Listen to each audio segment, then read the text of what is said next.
Most of y'all don't see too many new faces, maybe a couple. But thank you for coming out tonight. Starting our Bitcoin classes next month as well. So we'll be doing college classes, Spanish classes, and regular classes. So getting that all down in case any of y'all have any friends or family that do want a place to learn Bitcoin. 5-day class spread out through the month, 2 hours each. So we're condensing 10 weeks of knowledge basically into 5 days.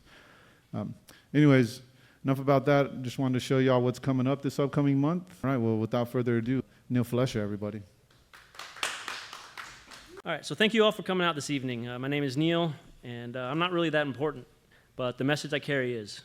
And I know many of you have been fighting against fiat and the central banks for years, and I'm grateful to finally join such courageous, sovereign individuals on the front line.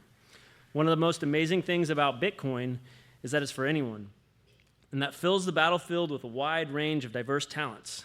So what do I bring to the fight? I was an enlisted infantry soldier, I was a commissioned aviation officer, and I know war. I'm also a moral philosopher, which is to say, a leader. So what you are in store for tonight is not another stack of charts.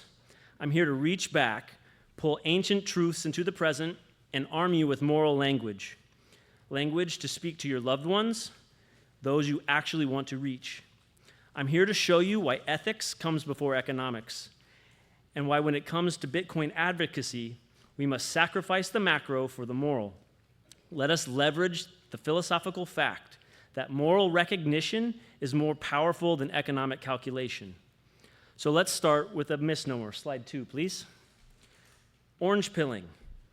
We don't truly orange pill anyone. No one can force the orange pill down anyone's throat. It has to be chosen.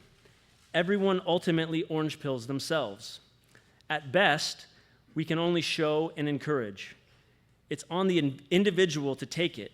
Proof of work is required in order to wield Bitcoin as a tool of monetary emancipation, as a shield against debasement, as a weapon against fiat. We cannot do the work for them. We cannot eliminate the need for journey. But not all work is created equal. So ask yourself, which is easier? The work of a node validating a chain, or the work of a miner hunting for a block? That's the choice we give others. Do we help them validate the economic reality before their eyes, or do we bury them in never-ending calculations, asking them to speculate on theories they barely comprehend? Next slide. As a strategist, it's obviously plain and simple. To put it charitably, spitting macro at people, asking them to spend 1,000 hours of self-study to learn economic theory is not an optimal strategy for reality. To put it bluntly, it's retarded. Economics can only describe what happened. It models the past. And from these models, experts patch together these Frankenstein prescriptions, vaguely pointing towards what you ought to do. Then they immediately undercut themselves with the tired disclaimer, past performance does not indicate future results. Quite frankly, I do not care about the what. Macroeconomics is really not that interesting. I care about the why, the principles driving everything forward. Macro traces the race car's path. Philosophy understands the engine and the driver. Aristotle knew this thousands of years ago. Ethics has primacy to economics. All economic activity is planted in and nourished by the ethics of its soil. Somewhere along the line, we pretend human nature had changed, that the truths of old no longer applied. But human nature is immutable, and what was true then remains true now. So when the reality of Bitcoin's price action confuses people, when they cannot square the day-to-day volatility with its log-log, straight 45-degree upward growth, it's because they do not understand the moral engine driving Bitcoin's economic performance. It's really simple. You do not need smart boy pants to understand this. Moral money is more valuable than immoral money. Next slide. So let's get at the philosophical roots. What is money? It sounds simple enough, but this is where most confusion begins. Economists have given us thousands of partial answers. each grabbing a piece of the elephant. One person holds the trunk, the other the tail, a third a leg. Each insists they have the truth. It's not that they're wrong, they each have a part. The issue is how all the parts fit together to complete the whole. Aristotle did that work. He anchored his answer all the way down to metaphysical bedrock. His simple answer is this: money is a token of need. Token meaning an object, of need meaning an aim, an end, a purpose that must be fulfilled. The value of money is in its potency, its power to actualize our ends and to fulfill our needs. But these ends do not exist by themselves, simply floating in the air. Ends are created by a subject through preference and choice. And those ends are not achieved in the mind alone. They are achieved in reality when a subject expends energy to put an object into motion and that object fulfills the aim. Meaning the object has to possess the potential to actualize the subject's end. This is Aristotle's great hylomorphic insight applied to money. Hylomorphism articulates the truth that reality is always this unity of form and matter. So let's address money as it is in reality. Then we must address it as a unity of form and matter. Meaning, we have to account for the human subject who acts and chooses ends, while also accounting for the object, the thing in the world that carries the potential that accomplishes the aim. Money is a unity of value in an object. Think of money as a capsule, a vessel we fill with value. That capsule preserves, protects, and transports value across time and space as people exchange it with others. If you are hungry, you have a need. You have a $20 bill in your pocket. If you eat that paper, your hunger remains. The bill is not nourishment. What matters is the value stored inside it, which can be exchanged, value, for a sandwich that nourishes your body. Money is a human tool. It actualizes ends, fulfills needs, and achieves goals. Now, if money stores value, we have to ask, what is value? Here is the precise definition. Value is a measure of motion towards an end. It's the velocity of progress towards a goal. Value cannot exist without an end. There is no such thing as value in general drifting around the world. Value is created when a subject chooses an aim, works by directing energy to move an object that is capable of realizing that aim. This is not poetry. This is physics. Work is energy transferred through motion across time and space. With human action, our work is energy expended towards a purpose. Production is when that work actualizes the end. That is the creation of value in reality. Value is not merely asserted. Value is not wished into being. You have to actually make it, according to natural law. This is where modern theories of value split, stumble, and fall. On one side, you have Marx, who objectified value into bare quantity of labor, ignoring the subject who chooses the end, the quality of the aim, or the variable of preference. On the other side, you have Mises, who subjectified value into preference alone, forgetting that the object tethers value to reality, and without the object, there is no potency for the subject to actualize. You need an object with the power to carry that value and the capacity to fulfill it. Aristotle avoided both errors. He united them. The subject chooses the end and actualizes the potential value inherent in the object. The potency of the object is just as important as the aim.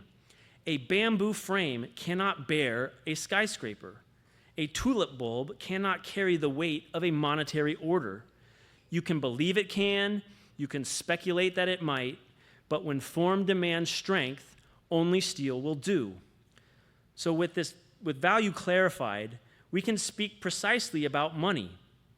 Aristotle would say we don't truly know a thing until we know its four causes as a whole. So let's apply them to money and lift the fog. Money's efficient cause. Where does it come from?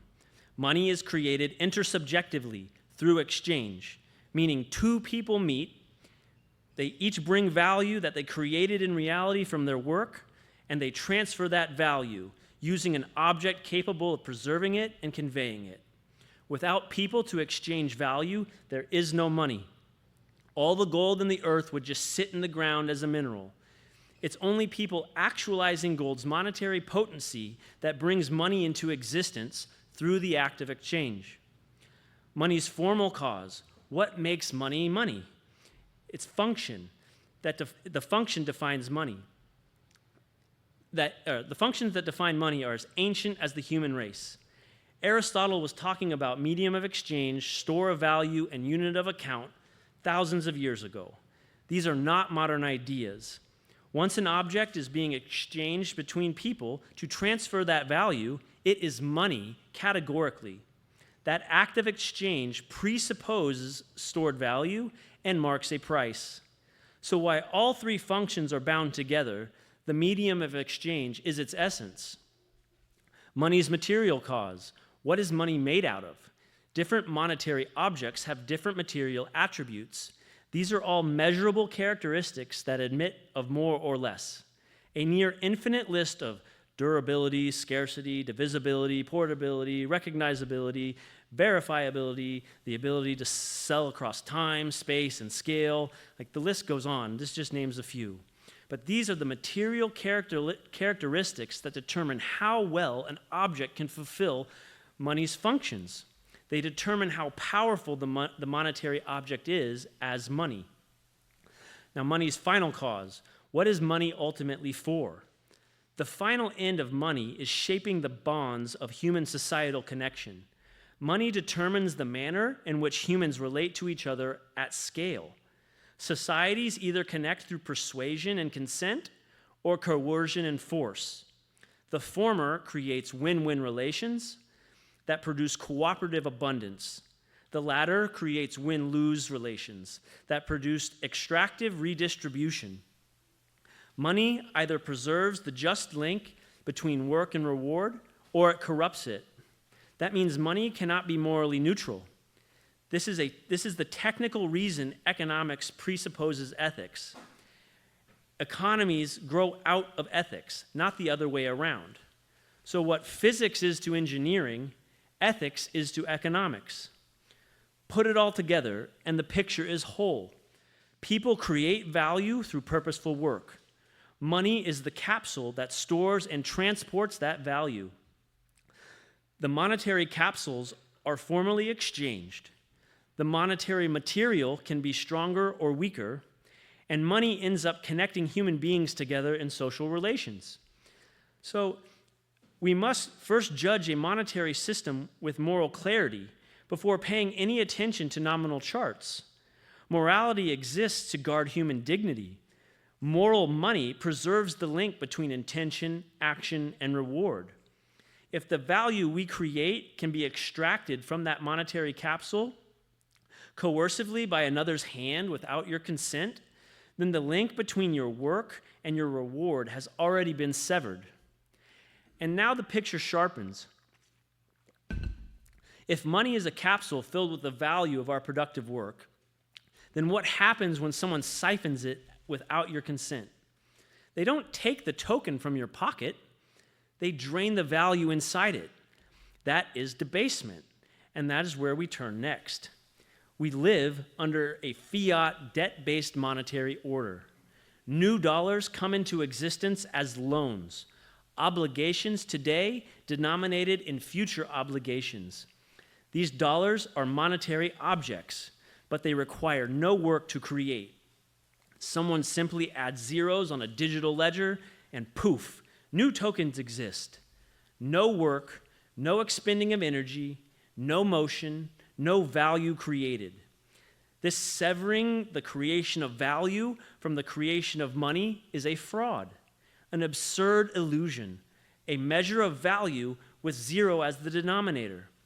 That's the first fracture. Money, which should measure and store value, is now conjured without it. Can I get the next slide, please?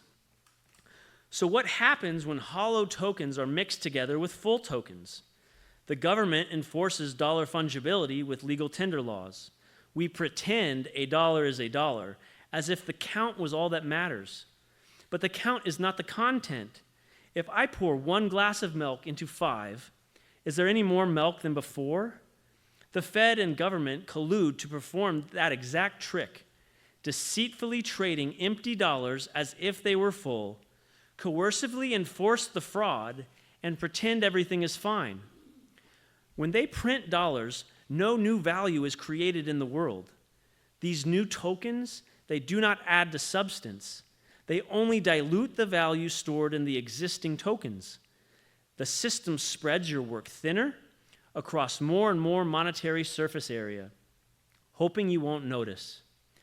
And this is why it is key to distinguish monetary objects from the real value inside.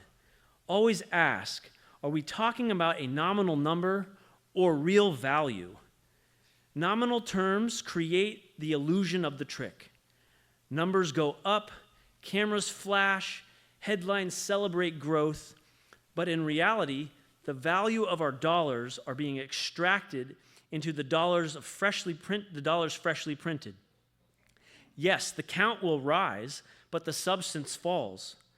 5 loaves on paper, 3 loaves in your hand. Inflation is a euphemism. It simply means expansion. But the money supply, of a price, or anything, expansion can occur naturally through market forces. For instance, supply meets demand. But debasement is not such a natural occurrence. Debasement is a deliberate human act, a hand on a lever, choosing to expand tokens without expanding value. They'll defend a 2% inflation target as if it was morally objective or true. But if you do the math, a 2% inflation, half the substance is gone in 35 years. That is not stability, that is a half-life. The story of our savings becomes a radiation chart. That's enough in economic talk for now. What did we just describe ethically? Every moral action is defined by its object, what it does in reality. For instance, murder is the unjust taking of another's life. Stab, shoot, poison, doesn't matter. The object of that act is one's life. Or take stealing. It's the unjust taking of another's property. You take their watch, you take their wallet. The object is the property. But what if I leave the contents of the wallet alone and instead drain its purchasing power? What object is taken then? The value inside, the fruit of your labor. You still have your property, but your productive energy, that's the object you're being deprived of. The value you created through your work is being extracted from you.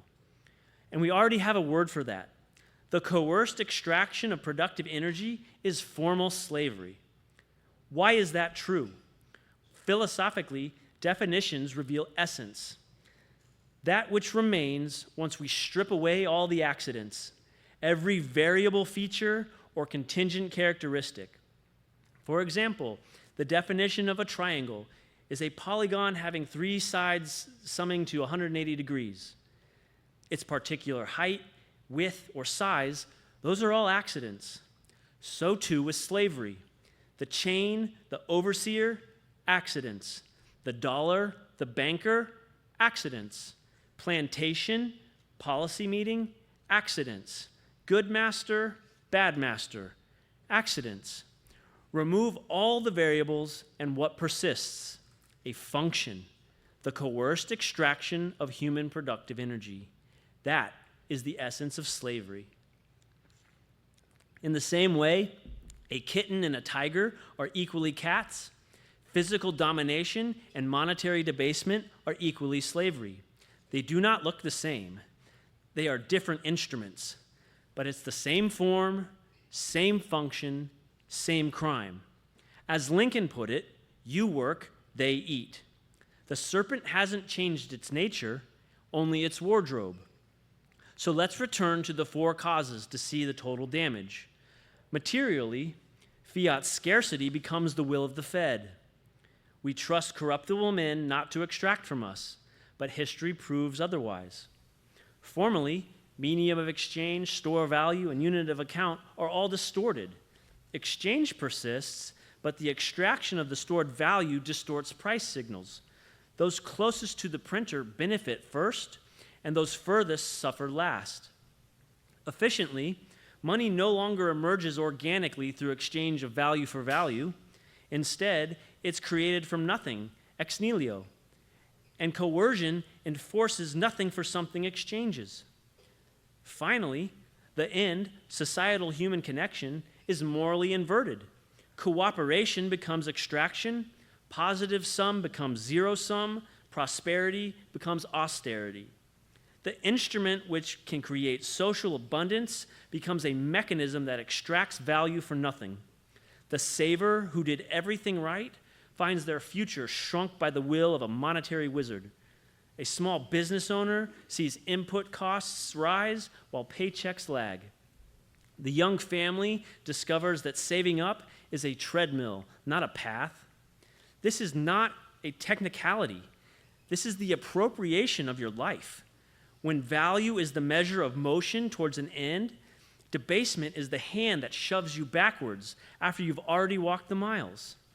I am not using poetic license when I call debasement slavery. I am naming the form. Stealing takes your objective property. Murder takes the whole of your life. Fraud takes your subjective consent. And debasement takes your actual work. Slavery is the most accurate and precise word we have for the last. So use it. Name it. Next slide. I must cut against one of our own slogans. The money is broken. You've heard it 1,000 times. It's in our vernacular. But no, it's not true. The money is not broken. If money were broken, it would fail to achieve its final end of connecting us socially. If it were broken, the machine would not run. But look around. It runs like clockwork. We are all connected through coercion rather than consent. It extracts, it siphons, it enslaves. The money is not broken, it's evil. Evil in a strict sense, not a malfunction of design, but the fulfillment of it. The system is not an accidental byproduct of bad accounting or poor management. Think about chattel slavery. Was it ever broken? When a man is chained to a plow, do you say those chains are broken? No. The chains are doing exactly what they were designed to do: extract and control the productive energy of the enslaved for the benefit of the master. The moral outrage was never that the system failed, but that it succeeded. So let's stop using a euphemism that abandons the moral high ground. It gives our enemies equal footing. The form of slavery remains evil, even if the plantation is replaced by a central bank, the overseer by a committee, the whip by an interest rate. The function is the same. You work, they eat. If anything, fiat works too well. It could be the most effective tool of control ever invented. It universally extracts the work of every dollar holder without anyone ever realizing it, and convinces us to thank the captors for the privilege. This is why I reject broken money.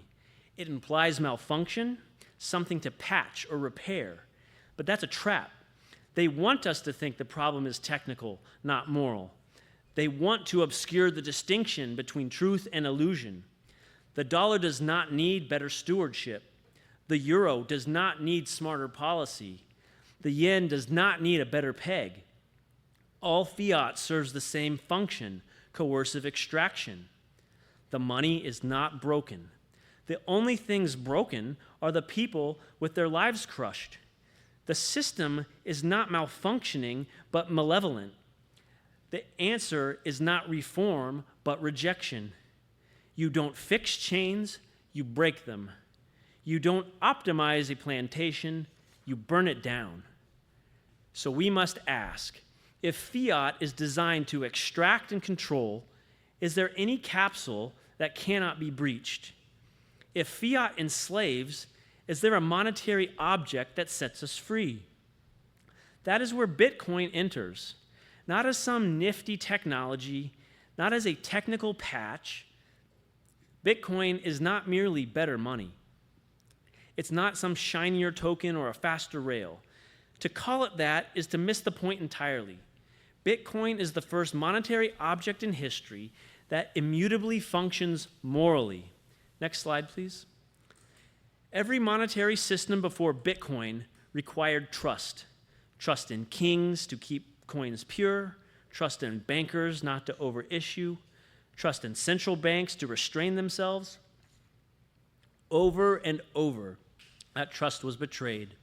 Gold clipped, coins debased, paper printed. The truth is this: no man, no priesthood, no politician, no central bank can ever be trusted to resist the temptation to print money. Before Bitcoin, we couldn't even dream of a monetary object powerful enough to hold fallible men at bay. Satoshi solved this. He removed trust from the monetary equation. The protocol itself enforces the rules. 21 million is not a promise, it is a fact of design. Monetary policy is not an FOMC meeting, it is code. In Bitcoin, the capsule cannot be breached. That is the breakthrough. That is the discovery. Think of Bitcoin as a perfected capsule.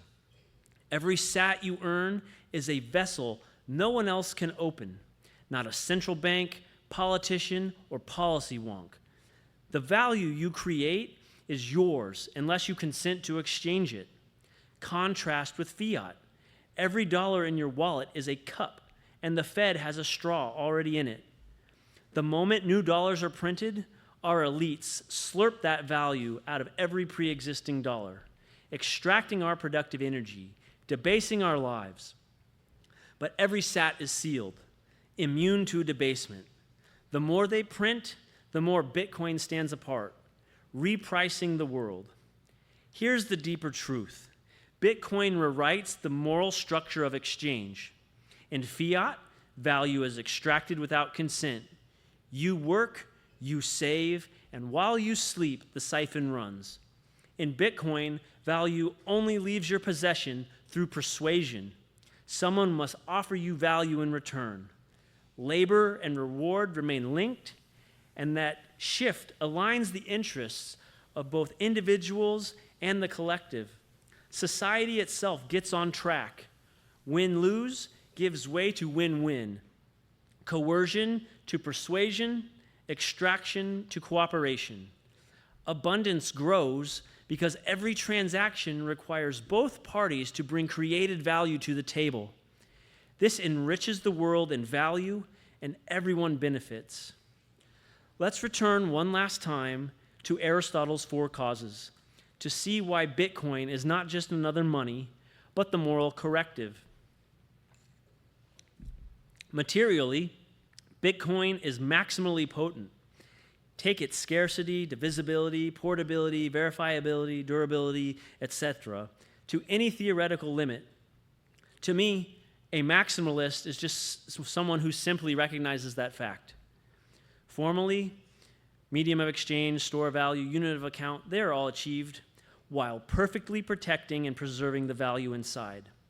Efficiently, unlike fiat conjured by decree, Bitcoin is created through proof of work, grounded in natural law, people exchanging real energy, real cost, real labor, real value for value. Finally, the end, societal human connection, is morally corrected. Cooperation becomes necessary. Positive sum creates abundance. Poverty becomes actualized dignity. Bitcoin restores what fiat severed, the link between action, value, work, and reward. It restores sovereignty to the individual. With Bitcoin, you do not need to outsource trust to a central authority. You verify for yourself, you become your own node. It restores justice to exchange. No one can extract your productive energy without your consent. it restores dignity to work. The hours you give, the energy you expend, the goals you achieve, when stored in Bitcoin, remain yours, untouchable by coercion. Why does this matter for advocacy? If you understand this moral clarity, then you don't need any other chart. You don't need to compete in a macro Olympics against the next economist at the bar. You don't need to play who's the biggest smart boy on Twitter. The most powerful case for Bitcoin is not that it's profitable, but that it's just. Not that it's efficient, but that it's moral. Not that it grows GDP, but that it restores dignity.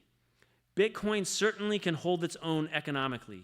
It's the best performing asset after all. But just about everyone can understand that, already does. We have to reach the rest. When you approach Bitcoin from this moral angle, you can communicate with anyone about it. You can speak to your neighbor, your coworker, your family. You can tell them their work creates real value, that fiat extracts that value through debasement, that extraction is slavery, and Bitcoin perfectly protects and preserves that value. Anybody can get that. It's accessible to all. And if they push back on you, if their ego gets in the way, just ask them questions. Ask them what happened when the Fed printed $6 trillion and injected it into the economy during COVID. Ask them what happened to those dollars already in circulation. How do you justify that morally? And even if they brush you off, those questions will hit them squarely and will shake their conscience.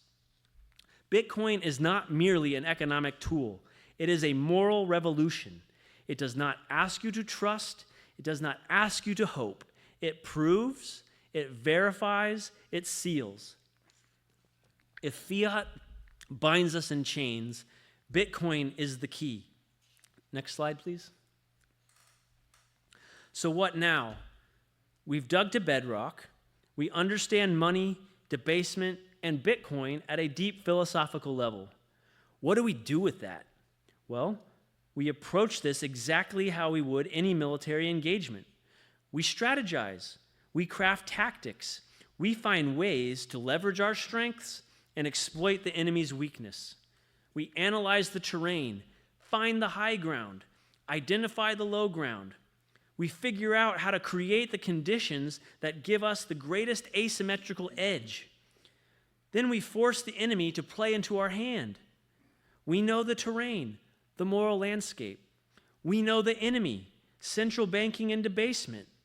And we know the weapons at our disposal, our monetary arms forged in Bitcoin. So this is the battle. The moral high ground is the place to be. In the military, we would never abandon the high ground to engage the enemy on level footing. We don't want a level economic debate that goes 12 rounds and ends by decision. We want a first-round knockout. When we sacrifice the macro, we seize the high ground. When we force the enemy onto the moral field, they must defend the indefensible. Make them justify debasement. Make them justify slavery. Make them explain why a little slavery is good. We win that fight 100 times out of 100. So don't try to convince your uncle at Thanksgiving to invest in Bitcoin. Don't sell him a lottery ticket. Ask him questions. Ask him to explain debasement. Ask him to defend it morally. If he's honest, that seed will take root. If he hides, at least you know his character. Sometimes calling a man a coward awakens shame that can spark courage. So you might as well try. Not everyone will set themselves free, but anyone can. I have a duty to awaken as many people as possible because I am here to win. That's it. I'm here to destroy fiat. I am here to end the era of central banking. I don't care about stacking sats for some fiat-denominated gains. I am laser-focused on reclaiming my dignity, throwing off my shackles, and seeing to it that no man enslaves my children. Stacking is just the beginning. The first step in reclaiming sovereignty is to wield Bitcoin. But once we understand the battle, you realize the fight isn't about you. It's about all of us, not just even here in the present. All those in the past that sacrificed their blood, and all those in the future who will inherit these chains. We are duty-bound to both, to honor the sacrifice with sacrifice. We choose the world we will pass on. But you may ask, what can one man do against such a monstrous beast? I set myself free. One man did that. If one man can, any man can. So let's gather the pitchforks and go cast fiat and central banking into irrelevance. If you care more about the fiat price of Bitcoin than you do about onboarding families and strengthening the network, then you still carry a fiat mindset. That's not only philosophically absurd, it's tactically ineffective. $1 million Bitcoin means nothing without 1 million families to hold it. The former depends on the latter. Price is less important than people. Charts less important than chains. Victory is not decades away. It is right around the corner. We are so close, yet people play games with shitcoins, leverage, and speculative gambling. The fiat mindset has seeped so deep that most can no longer see reality. Wall Street praises capitalism and sneers at socialism, but they fail to see the hypocrisy. They both play the same shell game. Passing chips back and forth between each other creates nothing. Whether forced by the state or chosen by a speculator, no new value is created in the world. The end is just redistribution by different means. But there is hope. Every human being is a rational creature, capable of recognizing the truth.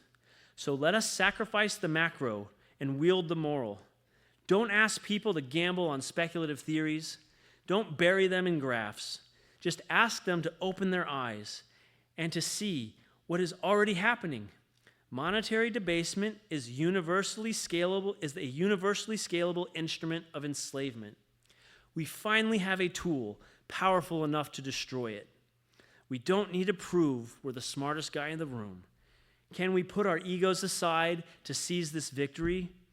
Meet people where they are. Speak across to them as equals.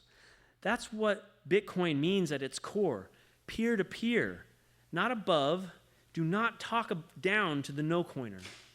We are advocating for a product everyone needs, but only 1% get it. Maybe they aren't just stupid. Maybe our strategy sucks. Maybe the tools we're using are wrong. Orange pilling is persuasion, not coercion. It's helping someone realize what they ought to do. Macroeconomics can only describe what has happened. It cannot prescribe what they ought to do. Trying to orange pill with macro is like trying to frame a house with a pair of pliers. Bitcoin gives us a moral nail gun. Let's pick it up and put it to use. Next slide. Here's the vision I can't get out of my mind. A society where work and reward are bound together again, where money is not a siphon, but a shield, where no one can determine your children's future with a policy vote, where persuasion shapes our relations, not coercion, where cooperation drives society, not extraction, where peers stand free, not master and slave. A society where the chains of fiat lie broken in the dust and human dignity stands tall. That is the victory we are fighting for. And with Bitcoin, victory is within reach. Next slide. So I will leave you with this. We must end the era of central banking. The fight is before us. The fight before us is something far more human than any investment. It's the dignity of our work, the fruit of our labor, the future for our children. They all hang in the balance. Fiat is slavery. Bitcoin is freedom. That is the line. That is the battlefield. Any person can understand that. Do not complicate it. If you remember nothing else, remember these 3 steps. Sacrifice the macro, seize the moral high ground, and win. That's all I got. Thanks.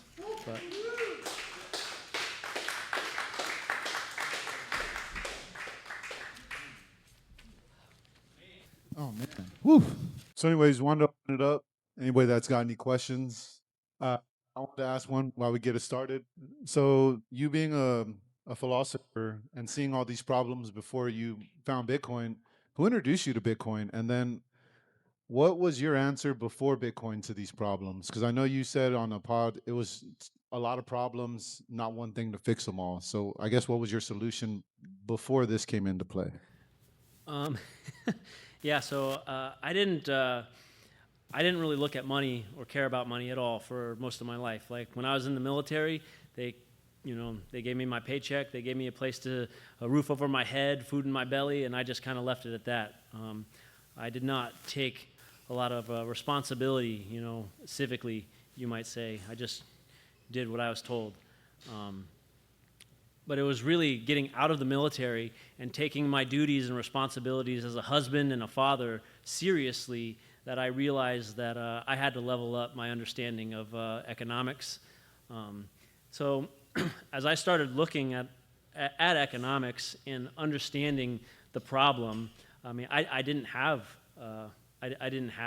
any answers at all, and it was really more a moral recognition.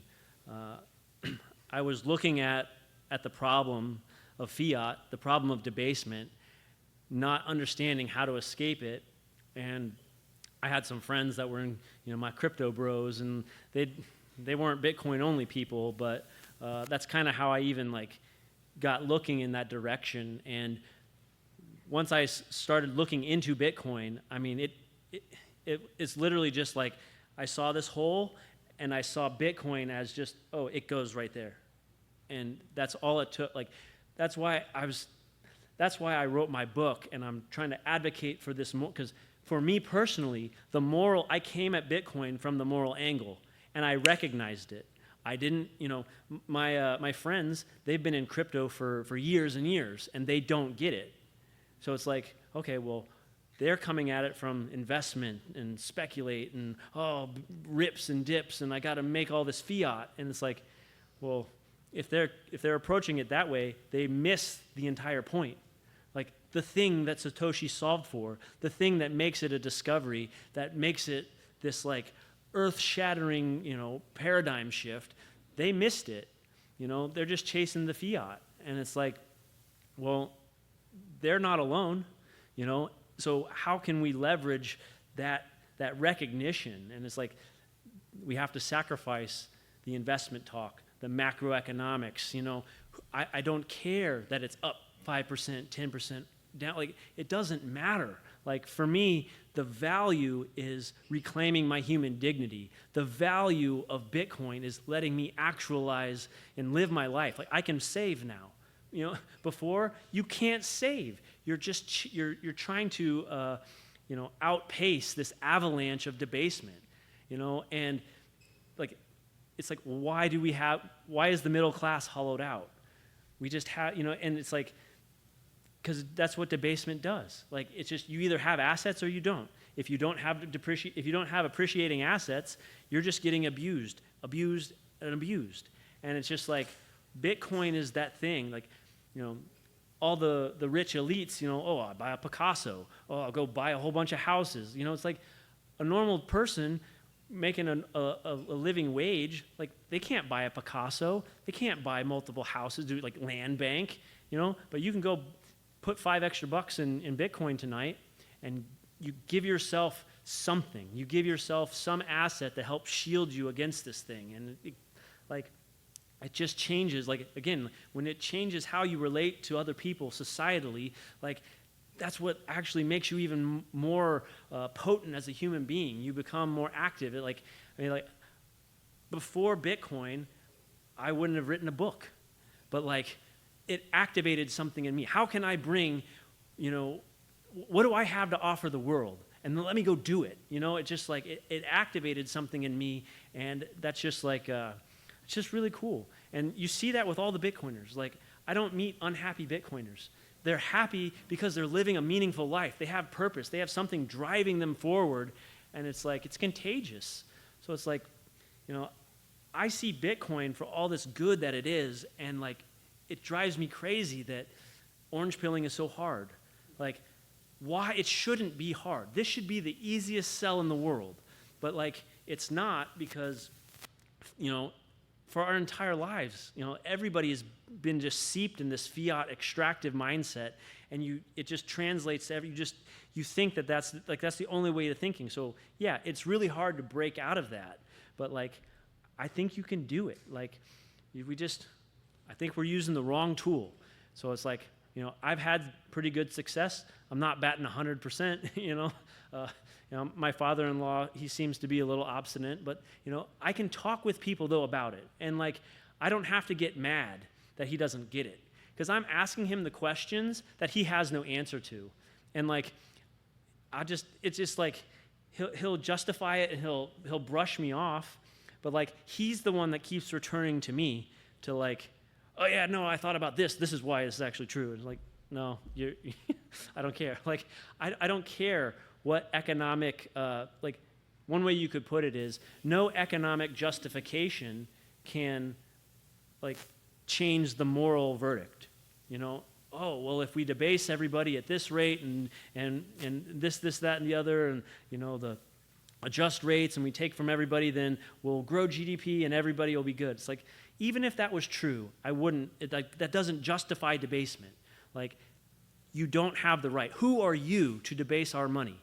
Like, the government, some unelected bureaucrat, it doesn't matter.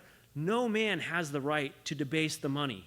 So it's just like, that's just a slam dunk. Like, that moral question, like, I will not enter into some economic debate with anybody. I am going to keep it. I'm going to seize the high ground and stay on it.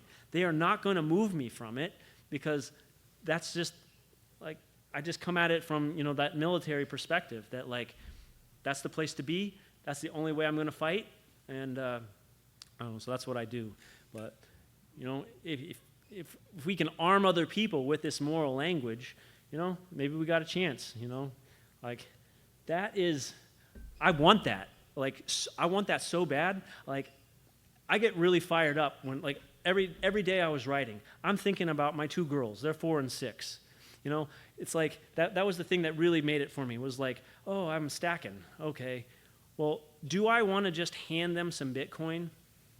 Or do I want to clean this up for them? Like, I would much rather hand them a world fiat-free than just be like, oh, here's a stack. Like, I don't know. That's just where my mind went. And, like, I went and, I fought in the Forever Wars. My country asked me to think about sacrificing my life for something greater than myself. And it's like, I took that to heart. I'm a leader, went to West Point, did all that stuff. Like, it's in my blood. Like, I see, that's how I see this thing. So it's like, it seems really silly to me to be like, well, what wouldn't I sacrifice to make that happen? Nothing. Like, if I would sacrifice my life for this country, I would sacrifice a whole lot more to end fiat. Like, that is so much more important and powerful, a gift that I can give to my children than anything else. So I don't know. I'm just rambling. I don't know if it's a... I get your passion. Don't stop, but don't get frustrated, man. Yeah, no. I see the love, bro. I see the love. Yeah, I got to try. That's my... I'm responsible for the input, and the output is not on me.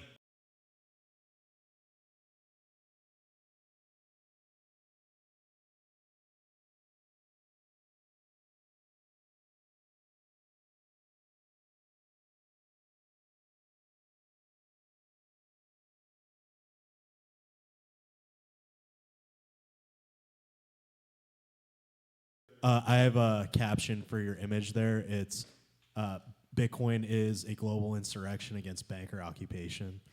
So that was Max Kaiser. I stole that. But I guess what I was going to say is I love your point about leveling up rhetoric and not just being like, they're stupid. Like, I think that's a dumb way to look at the world. The way I personally look at orange pilling is sort of like golf. Like, you take out different clubs based on who you're talking to. So, like, one of the clubs I'll take out is, like, if somebody's very pro-capitalist, I'm like, how does it make sense that we centrally plan 50% of every transaction. That makes no sense. And I've had, unfortunately, I have people in my family that are very close to, the central banking system. And you ask them that question and they can't, it creates a cognitive dissonance at a minimum. So that's valuable. And then, the way I talk to like random normies is like, you work your ass off to get the down payment for your house, and then the bank just presses a button and they lay claim to the other 80% that you didn't buy yet and charge you interest.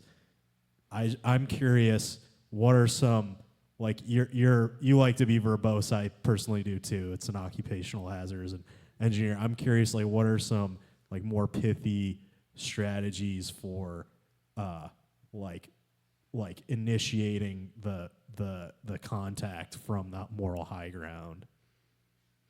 Yeah. I mean, like, as I was thinking about, like, I just have, my interactions with my family, they're kind of like, I don't know. I think it has to be organic. Like, I don't think you force the issue, but you're always looking for an opportunity to sprinkle something. Like, anytime they crack the window open, you take that shot. You throw that, like, I don't know. I think that's kind of the principle I would kind of like think about is like, I'm observing them, and I know that that they're a human being. I know that Bitcoin is for them. So it's just like, I know that they potentially want this, and I'm just trying to look for any crack that light might come out, and I can just kind of poke at, because it's just like, I'm trying to, I mean, really, hitting them with a question that they can't answer is probably the most powerful thing, because then they'll come back to you asking more. It's just like the little, the cut on your tongue, that you can't, or in your mouth that you can't stop tonguing. It's just like, when you hit somebody with the right question, with where they're at, like, I think, at least with, that works for me. Like, every stage of my education, I'm constantly learning where I'm wrong. Someone asked me a question, hey, what about this? What about that? And I didn't have an answer. And it just, like acid, just like ate at me until I had an answer. So it's just kind of like, I'm just kind of thinking that kind of approach is what works with other people too. Like, when you hit them with a question that they don't have the answer for, or they're like, oh no, that's okay. But it's like, if I just brushed off an answer that I know that I'm bullshitting, like, I can't, that doesn't sit with me. Like, it'll wake me up at night. So, again, if it does, I like your point about the different clubs for different things. Like, I understand that macroeconomics has a function. My idea is just that. Well, The only reason for Keynesian macroeconomics is to steal money. That's it. Full stop. Anybody who says anything different is a liar. Well, I'm just saying, as a way of, like, some people got to Bitcoin through studying that and realizing, like, this is all a scam, this is all fraud, this is bullshit, but not everybody can take that path. Like, I don't care what path you get to Bitcoin as long as you get it, so I don't know. It is really you're starting local with the people that you love. Like, I'm not going to go down the street and just try to orange pill random ass people. Like, that's not how, that doesn't seem like a good strategy. But the people that I am bumping shoulders with, and I know my brother, I know my dad, I know my brother-in-law, like, those are the people that I'm trying to, because I want them to not be abused. I want them to seize their own human dignity, to rise up and protect themselves, so we can have a more potent family. Like, that's really crazy stuff. When you talk about tribes and, a whole family of, 20 different families, like you talk about it, like, my mom is one of 8, I have like 40 some cousins. Like, if we all came together and we're all Bitcoiners and we're all doing something, like, we would be a force in any community to, like, political power, like, a community, like, you can actually push back. Like, I think people underestimate how much value we actually create in our day-to-day lives and how powerful we really are as moral agents. Like, we think the state is just this huge thing that just crushes things, but it's like, we actually are pretty powerful too, and we can give it as good as we take it. It's just like, again, well, what are you willing to do? It takes work. I think most of the people today, they're just lazy and they want the comfort. Like, the comfort is what lulls people into their chains. Like, these chains are velvet. They are soft and light, and you don't even know it.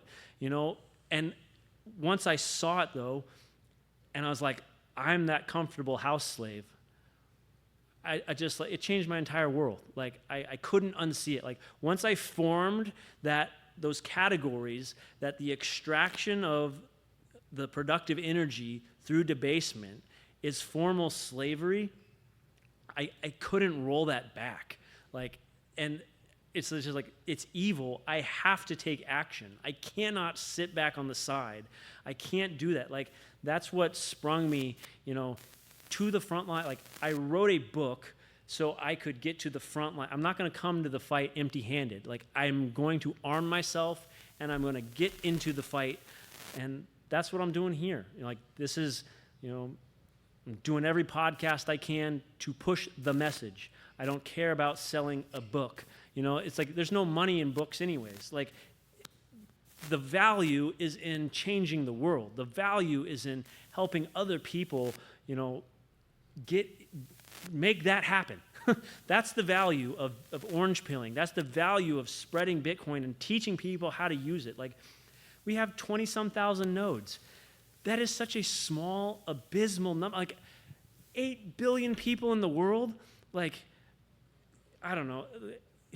All the knots and core debate and all this crazy stuff, or like, oh, everyone's changing over to knots or this or that. Like, where you fall on that, I don't care. But let's add 100,000 more nodes. How about that? Like, let's get, like, you decentralize. Like, decentralization is everything. All the miners, it's centralizing. It's like, yeah, well, that means we have to do something about it. We got to start decentralizing all these things. Like, taking action. Like, it's not going to, Bitcoin is inevitable in the sense that if you understand the principles, like, if I throw myself off the balcony, it's inevitable that I will hit the ground. Like, Bitcoin is inevitable in that sense, but we actually have to do it. We have to take action and be the users, run the nodes, do the mining. Like, if we don't do that, then, again, in the same way that the gold sits in the ground as a mineral, if nobody uses Bitcoin, it's just nothing. It's just, I don't know. So it's the people just as much as it is, the software and the code. Hello. All right, Neal. So 2 questions. One with a little observation. Like, what from your past employer was it like? Did they give you too much trauma or skills that, from my observations, like, people that have come from the military are some of the most based, bold, strongly held convictions that help the Bitcoin space? And then that's just one question. Like, how did, like, it's just an observation that, as you can see, some military people here are one of our, like I said, just bold, and I'm like, we want those as warriors. Like, did they help you, or was it from the pain that literally you're going against, like, one of the legs that helped you, like, through that phase of your life, right? That's one question. And then the other question is, like, your ethics before economics. If you kind of, like, condense it to, like, a couple of sentences, like, how would you explain that? Yeah, so I guess I'll hit the latter first. So why is ethics before economics? And Aristotle answers this question because he says, okay, what does it take for 2 people to exchange something? Well, they both have to have a sense of justice. They have to have a sense of fairness. So the principles of fairness, honesty, and justice have to come before anyone would even consider trading. So it's really not that when we talk about primacy, it's an ordering. It's not so much like something is more important than the other. It's like it's really just what has to come first. And if you don't have this ethics, if you don't have a sense of justice, honesty, and fairness, no one would ever exchange anything with anyone. So that, even to just come together and talk requires some trust, requires like an ethical foundation. So when when I was starting to look at Bitcoin, I saw all economics. I just saw charts and graphs and numbers, and there was nothing moral. No one was really addressing the moral case. And I'm like, scratching my head here, because I'm like, well, that comes first. So why are we coming from it backwards? There's like, oh, you take 1,000 hours, and then you get to Bitcoin is ethical and good. It's like, you're already there. You were already at that spot, so you just have to open your eyes. You don't have to take this crazy journey through the economic, wilderness to arrive at Bitcoin is good. It already is where you're at. So, I don't know. I guess you could just say, you could ask somebody, if they're pushing back on it, you could say, okay, well, you create a situation where two people are exchanging something without those things, without a sense of fairness, without a sense of honesty. How could you even theoretically come up to a place where people are even communicating and want to exchange? Like, because that's what an economy is, just economic activity. So you're just asking them, okay, theoretically come up with some economic activity that doesn't presuppose the ethics. And you can't do it, and that's why, like, logically it has to be first. It's like, so all economic activity comes from that ethical foundation. And then obviously with fiat, you flip that, you invert the ethics, and you get this hellscape. So, and back to your thing with, like, I mean, I don't know, the military is action oriented. It's taking it's about applying principles to particulars, and that's why I love philosophy. Like when I was just a little enlisted dude running around in the woods, you're looking at the battlefield in front of you, and you're just applying principles. Oh, they told me do X, Y, and Z. These are the principles, and you just apply them to this situation, and then you execute that, and you take bold, courageous action, and you don't half-ass anything. You take full steps. Like, have conviction. Like, conviction and courage are necessary ingredients, and like Bitcoiners have those in spades, because like you have to have that to even get into the space. So it's like I kind of do see that natural kind of symbiotic relationship between, you're just already kind of predisposed to, once you get those principles, you're just going to execute. So yeah, I mean, I went from, I may, I don't know, I'm sure many of you guys have been in this for years and years, and I'm very new in that sense, but it's like, when I get something, I got it fast. Like, I'm not messing around. Yeah, and I guess that's the other thing. I probably would have maybe even got it a little faster if my friends weren't also shitcoiners, because like it does blur the lines. Like, when you're new and you're coming into this, it's easy to just to group it all together. It's all crypto, and it's like, well, you see some shitcoin and you're like, oh, that's obviously a scam. That's obviously a rug pull, and you're more hesitant. So it's like I understand the prey response. Like, when you talk to somebody about Bitcoin and you say, hey, go spend all your life savings and put it into Bitcoin, like, they're like, oh, this is, like, get scared, and like it makes sense, because like in this extractive world of fiat, most people are just trying to leverage their knowledge against you. They're trying to extract from you. They're trying to take your money, because like there's a difference between making value, creating value in the world, and just taking stuff from other people. Like you're either making money or taking money, and when you're just, on the crypto, roller coaster, buying and selling, trading, when you're just trading this stuff back and forth to make a fiat profit, it's just redistributing the wealth that was already created in the world. Like, no one's making any money. They're just taking it from other people. There's winners and losers. Like that's what's so beautiful about Bitcoin is, like, when two people have to create more value into the world and then exchange it, that's like the technical mechanism that drives abundance. But you'll never get abundance if people aren't creating things. If you don't actually grow the food, like, I don't know, there's nothing to take. So it's just like, But Hey, Neal, question, yeah. I haven't got to use this phrase in a long time, but congratulations, you're my new favorite person.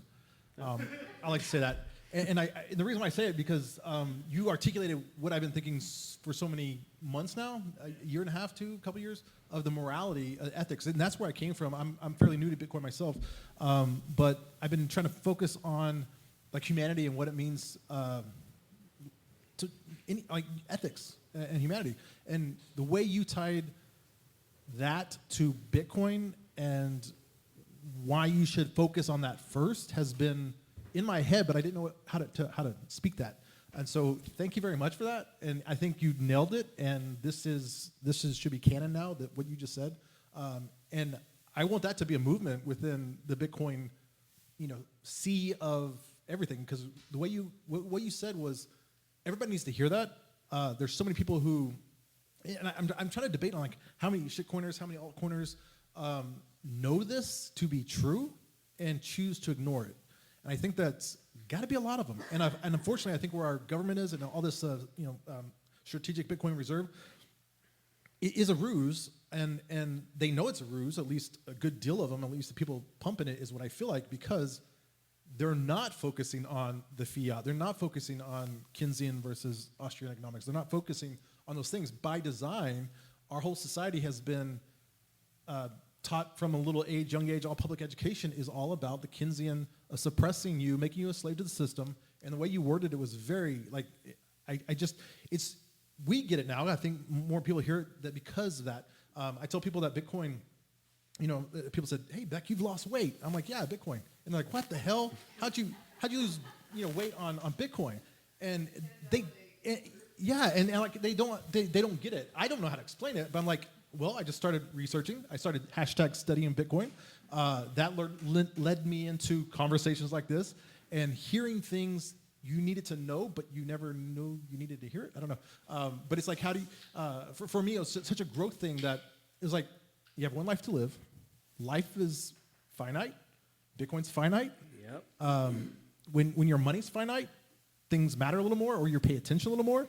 When you compare life to that Bitcoin standard, the Bitcoin mindset, that started changing for me. Eat better.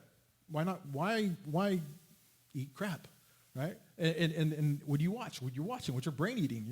What are you taking in? So I canceled my satellite radio in my car so I could listen to Bitcoin podcasts everywhere I drive.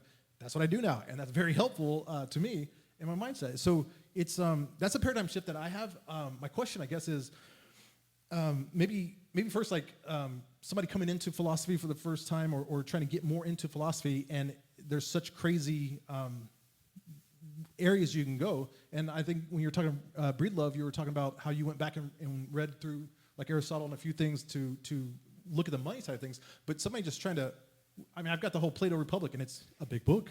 I'm dyslexic, and I read really slow. So it's like, I need help. How do you compartmentalize? How do we get people to focus on, like, the philosophy and the mindset and the morals and ethics of not necessarily Bitcoin, but just humanity in general, so that, what's the quickest way to get to that Bitcoin mindset through philosophy? What would you recommend reading first on a philosophical area? What would you recommend on a way to get people 101, philosophy 101? What would you go with that to get other people? Like, how if I can read something and start articulating myself, because I'm not good at this, on how do you, like you said, don't tell your uncle at Thanksgiving yet, but those little talks, how can you even build up that knowledge base of just that kind of philosophy before you even get to Bitcoin, or to edge them into that philosophy? Yeah, so, I mean, that's actually I don't have a reading list. I wouldn't recommend actually reading Aristotle or Plato or anything, because like that stuff's hard, like, and that's, I mean, that was the whole point of my book. Was I'm just like, I am trying to take these deep philosophical truths and just make it accessible, because like the thing is, like, every human being is a moral agent. We see and we recognize moral terms. Like, I don't have to ask you to like who your mother is. Like, if I showed you, a whole bunch of pictures of different, women, you would recognize your mother. You would not think about that. You would just recognize it. And like, we are moral agents. And what does that really mean? So it's like talking about where somebody already is. Like, I'm always trying to go to where they are at. And you are a moral agent. You are in action. Like, no one can escape this idea of human action. Like, Mies gets into this too, with this like axiom of action and stuff, which kind of like a roundabout way of like, I take that back. Like, that's Aristotle, so he's, whether he knows it or not, he's literally just citing stuff that's already been, logicked out thousands of years ago. And to me, that's really comforting. Like, I love that these are just ancient truths. We're not reinventing the wheel. I'm not creating anything. I'm just saying what is, But, the idea is, like, you don't actually need, this, like, crazy amount of, like, philosophical, education to talk about morality. Like, when you wake up in the morning, you are already, like, in the stream. You are already in action. You're finding purpose. You're moving, like, you're already creating value in your life. So it's like, what is morality? Well, Thomas Aquinas, he talks about morality is the determining of ends. So you have to pick something to do when you get up in the morning. It could be this, it could be that. One of those is better for you than the other. So morality is just about what ends are you picking? What purposes are you choosing to expend your life towards? And it's like, that's kind of like that's why it's moral. It's like, what are you doing with your money? What are you doing with your life? You're trading shit coins. Why? So you can take from other people. Like, that's not, is that preserving their dignity? Is that preserving your dignity? No, that's why those are evil things. Like, as a moral agent, you can say that is objectively evil. It's like, well, society today, we don't like objective morality. We don't like black and white, because it's scary, because then I could be wrong. And it's like, well, yeah, I'm a human. I'm going to be wrong a lot. But we have to reject this just relativism, this like complete anything goes. It's like, no, that is not correct. Like, you are a human object. Like, you have a particular body, and you have, you're a particular thing, and you are set in motion from your birth to your end. Like, you're already in motion. You're already going towards an end. So it's kind of like, morality is really just observing the world, observing reality, seeing the order of it, seeing your place in it, and then kind of going with the stream, like aligning yourself with the world. Like, we're trying to navigate reality to get to where we want to go. And it's like, if all philosophy is just kind of having a little bit of second thought about that process, instead of just acting on impulse, think about what you're doing. Think about, do I actually want to do this or not? Is this in my best interest or not? You're talking about time preference, like, hey, I want to be healthier because, like, I know I only have so much time on this earth. And, like, if I keep on this path, I'm not going to get where I want to go. So you change your act. Like, that's a moral decision. You're changing the moral framework from which you perceive reality. And, I mean, like, that's always good, Because there is truth, there is something that is external to us. We're not just this subjective consciousness. Like, you're tethered, you're tethered to objective reality. We are subconscious, we have a subjective experience but we also are these human objects, and like that, a human being is both of those things together, and we're more. But I don't know. I'm just. No, you're rambling, good. so. Is this on? Okay. First off, we need to put you on tour something with that speech. That was fantastic, by the way. So thank you for that. And you kind of answered a lot of the questions I had when we went into this Q&A with what you said so far. But I think just to leave with a comment, the morality aspect is a teaching technique or an orange pilling technique, as you say, and that I think a lot of us probably don't lean on often enough, because even the debasement and the inflation arguments, we're saying it's immoral without saying that word. And I think, like you said, say the slavery word. Even morality, I think, framing our orange pilling in that sense is very different, even as an educator myself. So that's something I've taken from your book and from this. Like, it's a different kind of tool to use than even us educators right now are using. One thing I was curious about, but you kind of answered also, is the strategic questions you said, depending who you're talking to, meeting them where they're at. My question going into this was like, well, if you tell anybody the argument from a morality perspective, it's hard for anybody to argue with it, like, to be honest. I mean, if they're a logically thinking human. So why wouldn't, what I find from like my brother's logically thinking human, and I got him to buy some Bitcoin recently, but like, it's more of like, oh, my brother thinks this is smart, it's cool, like, you know, I'll throw some money into it. Like, I still question, even with a strong morality argument, where's the switch for a lot of people? And maybe it's like you said, meeting them where they're at. Maybe I haven't asked my brother the right questions, but I feel like even as an educator, we fail a lot of times because maybe the methods we're using aren't, even if they make sense, it's like worded a different way, and maybe that changes. It's like A/B testing type stuff. Because I can tell my brother debasement and inflation, but if I say that in a moral sense, it could be a completely different point. So I just wanted to say that that's kind of what I've taken as an educator, is my approach can be different as well. I can say the same stuff, but without, you know, framing it in a way that the person that's listening to me can relate to it, then maybe it's not as effective as we'd like it to be. So thank you for being able to change the mind frame that maybe a lot of us, I think, are going to approach orange pilling from now on. So I didn't have I had a question, then you answered it. So sorry, I don't have a question. It's all good. I just wanted to add on, like what he was saying. Where do you meet somebody where they're at? That's the whole point of these meetups, to pull at the different strings of different hearts of different men and women. What resonates with Neal doesn't resonate with Will. Hmm? What resonates with Will's brother might not resonate with me. So it is a tricky question to find that avenue. You know, I say everyone comes to Bitcoin through different understandings and different reasons. So you have to, and I could say there's millions of why Bitcoin. So whole point of this whole club is to find the why.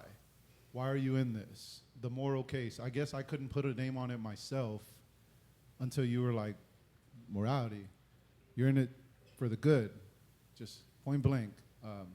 But adding to Will, I loved it how you want to get rid of the 1,000 hours of learning Bitcoin, and you just want to like get there. Like, I've never heard that before. And in general, that moral case is in all of us, this foundation of truth, right? I wouldn't say it's in all of us, but it's in most of us, right? Because you got to know what truth is before you can right from wrong, right? But no, I thought, I was blown away by that too. I love the moral case for it. So. Yeah, because we're not getting rid of the proof of work. We're just asking, you know, well, I'm a work smarter, not harder type of guy, you know? So it's just like, you know, I know lots of people. I mean, if your mindset's already thinking like, okay, debasement is, 7, 8%, 14% a year. I got to at least make my gains to tread water. I need to grow. And you're just thinking this, and you're like, Bitcoin's CAGRs, 30, 40%, whatever this, like, bam, there you go. If that's what gets you to Bitcoin, I love it. Like, whatever that takes for you. It's just like, I say that, to the people around me, and they just like, oh, you're just trying to sell me something stupid. Like, I don't know, because like not everybody is an economist. Not everybody knows that stuff. They just see scam. So like, I just was trying to talk to my loved ones, and I was getting the deer in the headlights look and that prey response. And it's like, okay, well, they're scared. They're scared by the economics because they're unfamiliar with it. Well, what are they familiar with? Well, they're familiar with moral terms. So it's like when I ask them, okay, let's talk about what is happening when they injected those $6 trillion, because that was just a really easy, it's a huge number, and it's a real thing that everybody felt. Like, everybody went through COVID. Everybody got a stimulus check. It's like, that's not in your best interest. Like, it came from somewhere. Where did it come from? The printer. It came from the money printer, and it's just like, so that's a thing that I know that everybody experienced and knows about. So when I ask them about that, it's like, well, what happened? All the other dollars got the value pulled out of them. Because it's like, if you think about it, like, that's what the whole fungibility thing is. Like, value is a real thing, and you have this much of it that's been created. And when those empty dollars come and they're treated the same, well, they all just, what is actually happening? Well, there's just, the value is finding a new equilibrium, lower and lower and lower. It's like, I saw it with my peers. Oh, my house doubled. I'm so much more wealthy. It's like, no. Do you understand that the housing is flatlined when put in real terms? You are treading water. It is great that you have an asset that at least will tread. It's way better than just getting smashed. But like, it's literally the measure of how much you're being debased. Like, and it was really funny because I told that to my wife's friend, and she just like, it hit her, and I could. She's like, that's really depressing. I'm like, yeah, it really is. But like, don't be sad. Like, now get motivated. Like, see, I love being wrong. I really do. I love being wrong. When I think something and someone pushes and finds a hole and makes me wrong, then I can just stop being wrong. I just incorporate that bit of truth.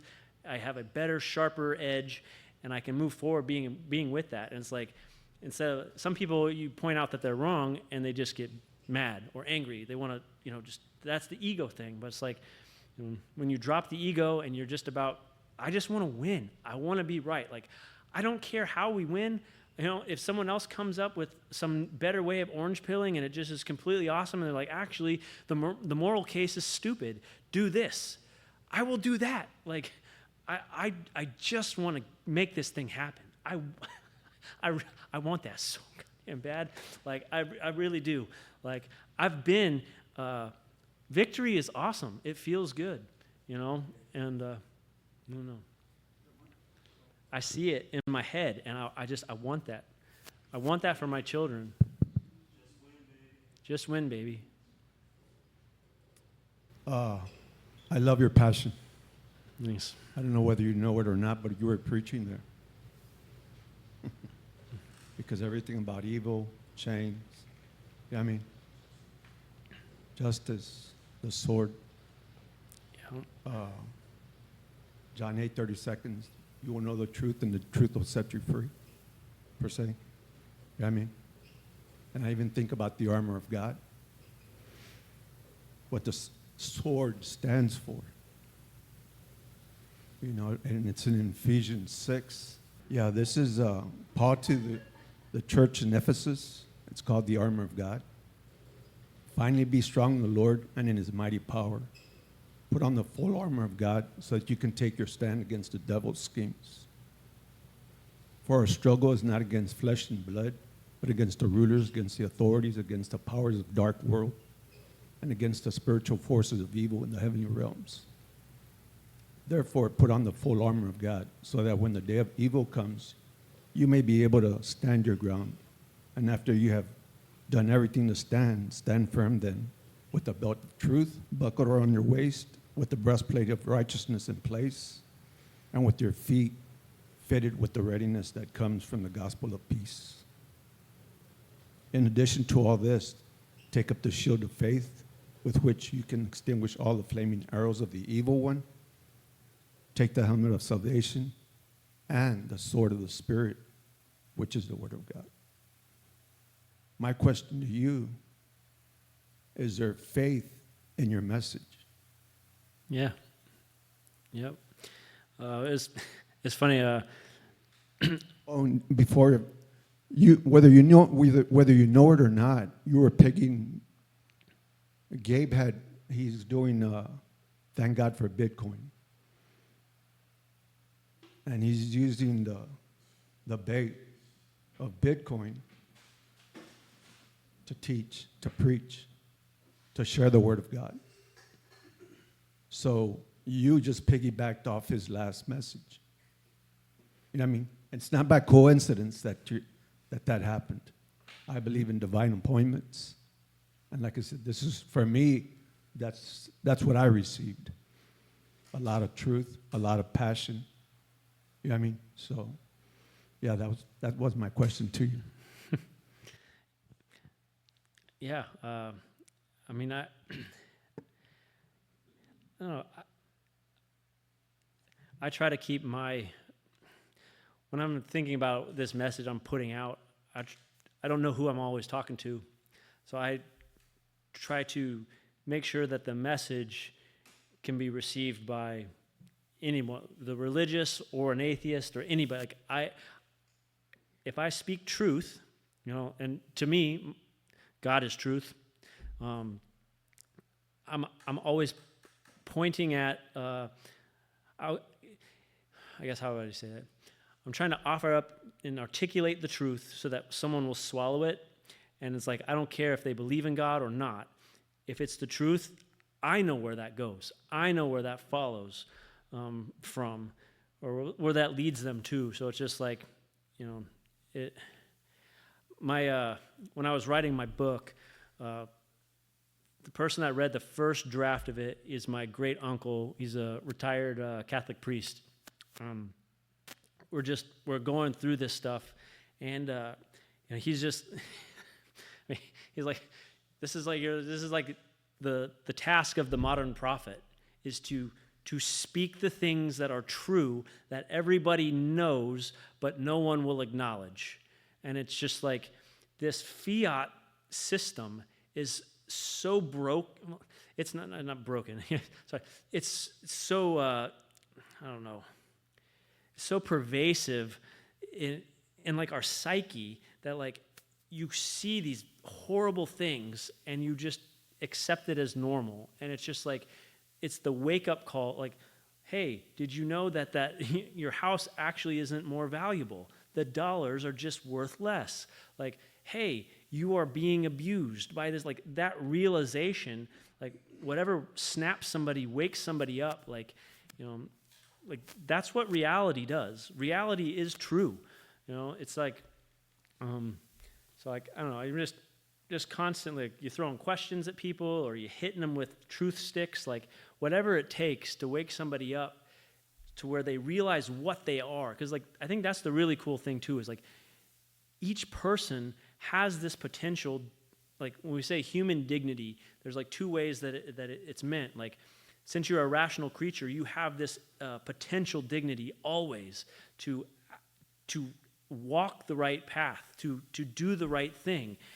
And doing the right thing is more dignified than not, but that dignity is always in there. So it's like, no matter who you are, where you're at, like to me, that's what like mercy and forgiveness and like coming back from anything is like really important. It's like we're asking people to come back from fiat land. Like, hey, the water's warm. Join us, join us here. Like, this is awesome. Like, it is also just like, I do these like Twitter spaces, and I've been off social media forever, but like in writing the book, meeting the people where they're at, I go onto the social medias and I get in these spaces, and it's just people just trying to one-up each other, and like just it's so like middle school, childish behavior, and I'm just like, what are we doing?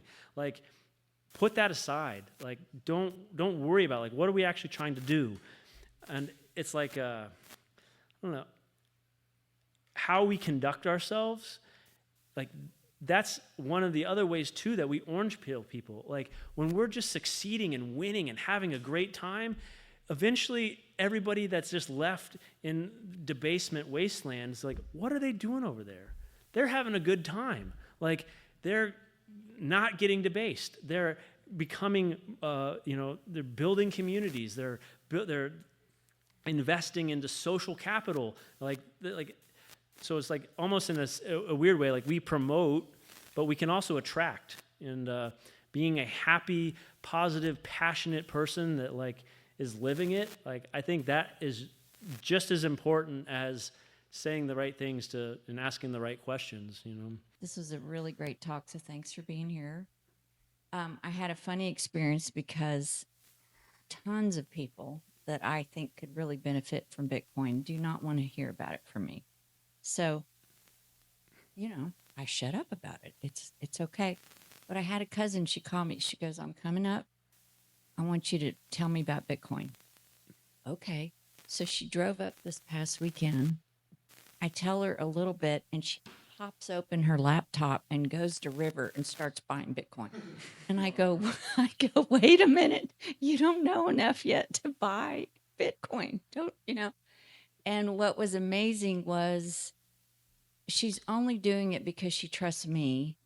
And she's only doing it because she knows because of Bitcoin, I'm able to put a retirement together for myself because I don't want to be a burden to my kids. So this is the biggest gift for me from Bitcoin so far. But what was interesting because I really got what you were saying, and it was really powerful. Thanks. My cousin doesn't have the ethical reason to have the Bitcoin. And I've been like sending her texts like, okay, what does she have to know next? Because she didn't know anything. And I'm like, don't sell it for at least 4 years. This is not for trading. But the biggest piece she doesn't have is the ethical piece because she is a woman who knows how to stand her ground. So you gave that to me tonight. That's the next thing I'm going to let her know. And that's going to help her hang on to her Bitcoin. And I just didn't quite know where I needed to go next with her because I don't want her to miss out. She got in the door like faster than I ever imagined, but this is going to help a lot. So thank you very much. Yeah, no worries. All right, everyone. Well, I think we'll wrap it on up. I just want to give Neal a big round of applause. Thank you, Neal, for coming. Well, thank you guys for coming out.